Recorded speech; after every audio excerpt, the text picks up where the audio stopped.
Syekhona Cholil Bangkalan dan kisah pencuri timun tidak bisa duduk. Syekhona Cholil Bangkalan merupakan ulama besar yang menjadi gurunya para ulama Nusantara. Sepanjang hayatnya dikenal mempunyai karomah yang luar biasa, dikenang para santri dan muridnya tanpa terkecuali. Gaya mengajarnya sangat unik, tidak seperti sebagaimana biasanya proses pembelajaran. Murid-muridnya menjadi kiai besar yang turut serta dalam mendirikan bangsa Indonesia tercinta ini. Karomahnya sangat banyak, juga sangat nyeleneh dan unik. Pada suatu hari, seorang petani timun di daerah Bangkalan sering mengeluh, setiap timun yang siap dipanen selalu kedahuluan dicuri maling. Begitu peristiwa itu terus-menerus, akhirnya petani timun itu tidak sabar lagi. Setelah bermusyawarah, maka diputuskan untuk sowan kepada Syekhona Cholil. Sesampainya di rumah Syekhona Cholil, sebagaimana biasanya kiai sedang mengajarkan ilmu nahwu, yakni kitab Jurumiyah, suatu kitab tata bahasa Arab tingkat pemula.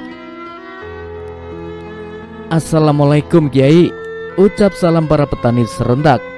"Waalaikumsalam," jawab Syekhona Cholil. Melihat banyaknya petani yang datang, Syekhona Cholil kemudian bertanya, "Sampean ada keperluan apa ya?" "Benar Kiai, akhir-akhir ini ladang timun kami selalu dicuri maling. Kami mohon kepada Kiai penangkalnya," kata petani dengan nada memohon penuh harap. Ketika itu kitab yang dikaji oleh Kiai kebetulan sampai pada kalimat Koma Zaidun, yang artinya Zaid telah berdiri. Lalu serta merta Kiai Cholil berbicara sambil menunjuk kepada huruf Koma Zaidun. "Ya, karena pengajian ini sampai Koma Zaidun. Ya, Koma Zaidun, ini saja pakai penangkalnya," seru Kiai dengan tegas dan mantap. "Sudah Pak Kiai," ujar para petani dengan nada ragu dan tanda tanya. "Iya sudah," jawab Syekhona Cholil. Mereka puas mendapatkan penangkal dari Syekhona Cholil. Para petani pulang ke rumah mereka masing-masing dengan keyakinan kemujaraban penangkal dari Syekhona Cholil. Keesokan harinya, seperti biasanya petani ladang timun pergi ke sawah masing-masing. Betapa terkejutnya mereka melihat pemandangan di hadapannya. Sejumlah pencuri timun berdiri terus-menerus tidak bisa duduk. Maka tak ayal lagi, semua maling timun yang selama ini merajalela diketahui dan dapat ditangkap.